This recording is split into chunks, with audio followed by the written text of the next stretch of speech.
Bonjour tout le monde, j'espère que vous allez bien.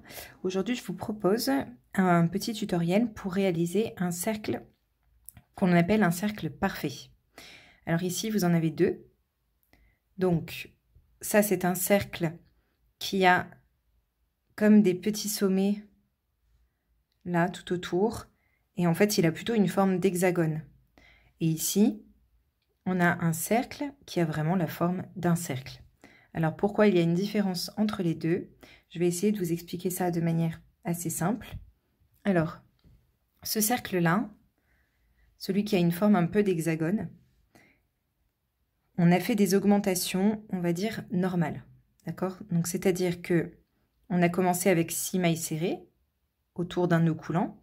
On a fait 6 augmentations, donc on a eu 12 mailles serrées. Et ensuite, on a commencé à faire une maille serrée, une augmentation. Une maille serrée, une augmentation, etc., etc., etc.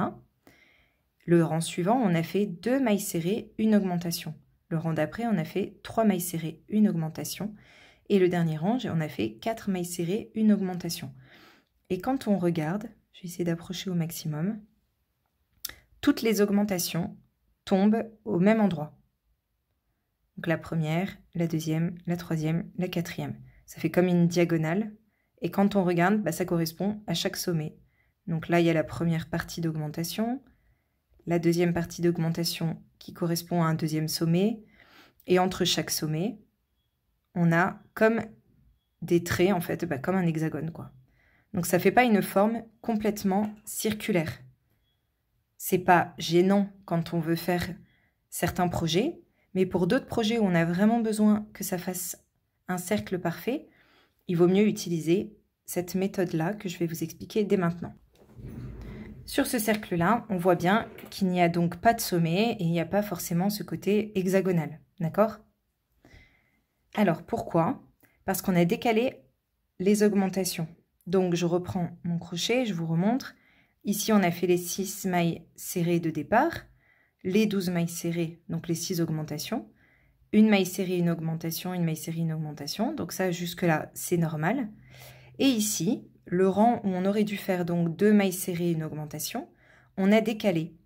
Donc on a fait une maille serrée, une augmentation, 2 mailles serrées, une augmentation. Mais là, vous allez me dire, bah oui, mais du coup, s'il n'y en a qu'une seule là, ça tombe pas juste. En fait, si, quand on va jusqu'au bout du rang, on se rend compte qu'à la fin, il nous reste une maille serrée. Donc on fait 7 mailles serrées. Et en fait, cette maille serrée-là, pas 7, le chiffre 7, mais cette maille serrée-là.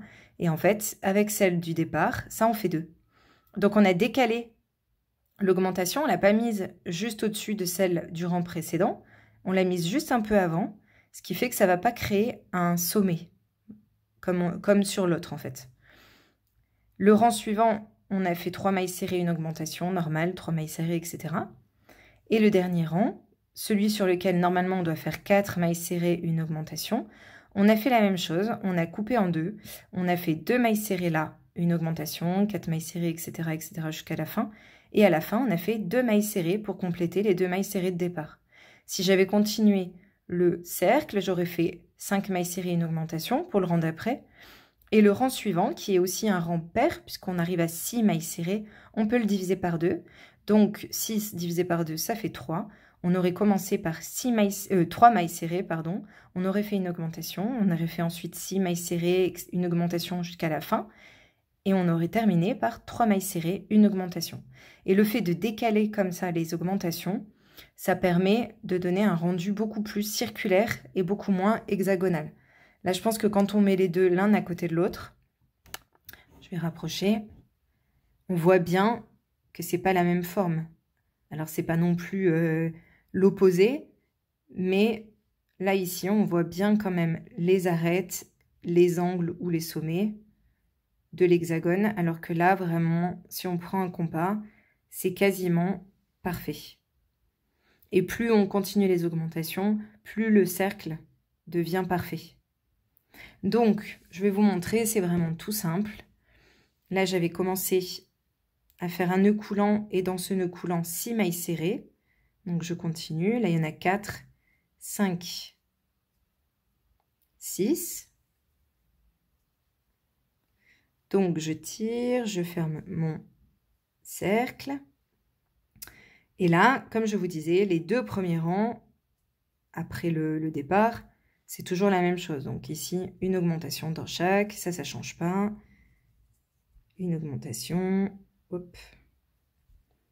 Donc ça, c'est jusqu'au bout, une augmentation dans chaque maille.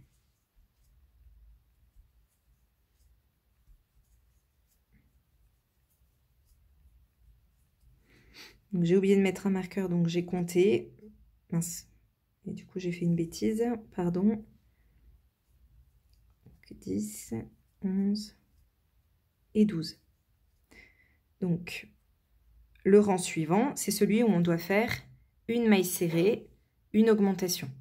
Donc, je vais le faire. Une maille serrée, je vais marquer la première.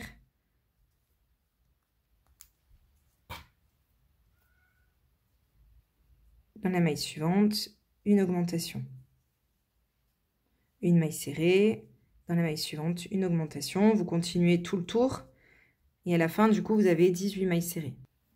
Voilà, donc là, j'ai terminé le rang avec une augmentation. Et le rang suivant, c'est donc normalement le rang où on doit faire 2 mailles serrées, une augmentation. Mais comme on veut décaler les augmentations, on va commencer en faisant une maille serrée. Et c'est tout de suite qu'on va faire l'augmentation.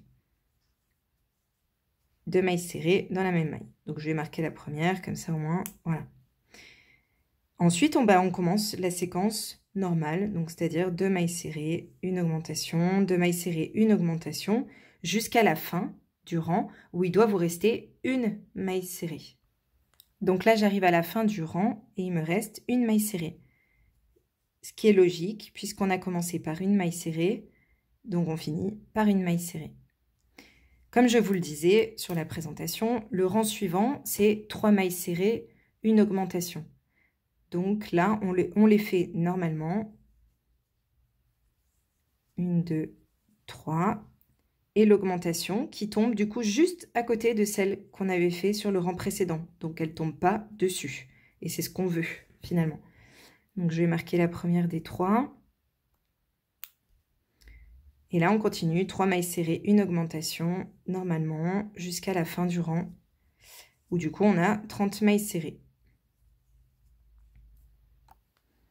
Voilà, du coup, là, j'ai fini mon rang par une augmentation. 3 mailles serrées, une augmentation. Le rang suivant, c'est celui où on doit faire 4 mailles serrées, une augmentation. Donc là, si on fait 4 mailles serrées, 1, 2, 3, 4, une augmentation, l'augmentation va tomber sur celle du rang précédent. Et donc, c'est ce qu'on cherche à éviter, encore une fois. Donc, pour faire simple, comme c'est un rang pair, c'est-à-dire avec un chiffre pair 4, on peut le diviser par 2. Donc, on va faire 1, 2. Je vais marquer la première. Et on va faire tout de suite la première augmentation. Et là, on peut repartir normalement. 4 mailles serrées, 2, 3, 4, et une augmentation. Et ainsi de suite, jusqu'à la fin, où il doit vous rester 2 mailles serrées. Là, j'arrive à la fin du rang, et il me reste donc les 2 mailles serrées qu'on n'avait pas fait au départ. Et plus les 2 mailles serrées de départ, ça nous en fait 4. Donc le compte est bon. Le rang suivant, c'est tout simple. Là, pour le coup, ça ne change pas. Comme c'est un rang avec un chiffre impair, 5, c'est pour ça qu'on ne le divise pas par 2, puisque du coup, sinon, c'est un peu compliqué.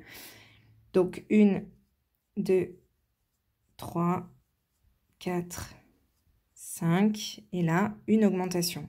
Donc, j'ai pas mis le marqueur, parce que c'est juste un essai, hein, mais vous, si vous le faites pour un projet, n'oubliez pas de mettre le marqueur au début. Donc là, l'augmentation, elle est ici. Ah, c'est un peu flou, pardon. Et on voit bien que du coup, ça ne tombe pas sur l'augmentation du rang précédent. Mais par contre, ça tombe sur celle du rang d'avant. Sauf que du coup, ça crée pas quand même, ça aide quand même à ce que ce soit beaucoup plus circulaire. Donc là, vous continuez, 5 mailles serrées, une augmentation jusqu'à la fin. Et le rang d'après, si on devait continuer et faire 6 mailles serrées, une augmentation, ce qu'on ferait, c'est qu'on diviserait 6 par 2, ça fait 3. Donc, on commencerait par 3 mailles serrées, on ferait l'augmentation tout de suite. On ferait 6 mailles serrées, une augmentation, etc. jusqu'à la fin. où il resterait du coup 3 mailles serrées. Et ces 3 mailles serrées complètent les 3 mailles serrées de départ. Le rang suivant, vous feriez 7 mailles serrées, une augmentation, etc. etc. Le rang d'après, comme c'est un chiffre pair qui est 8, vous pouvez le diviser par 2, ça fait 4. Donc vous pourriez faire 4 mailles serrées, une augmentation, ensuite 8 mailles serrées, etc., une augmentation, etc., etc. Et à la fin, vous finissez avec les 4 mailles serrées. Et ainsi de suite. Vous pouvez continuer à l'infini. C'est-à-dire que si à la fin, vous faites 20 mailles serrées, une augmentation, pour décaler toujours les augmentations, vous feriez 10 mailles serrées au départ et 10 mailles serrées à la fin. Et 20 mailles serrées entre. Voilà. Donc, c'est comme ça qu'on arrive à obtenir un cercle qui est beaucoup plus circulaire. C'est bizarre de dire ça, mais que c'est comme ça. Que si on avait fait la méthode, on va dire, traditionnelle, entre guillemets, où les augmentations sont toutes au même endroit. Donc j'espère que c'est assez clair. Si vous avez des questions, n'hésitez pas. Je vous remercie en tout cas d'avoir suivi cette vidéo. J'espère que ça vous a plu. Si oui, je vous invite à mettre un petit pouce, à vous abonner. Et puis à bientôt pour un nouveau tutoriel.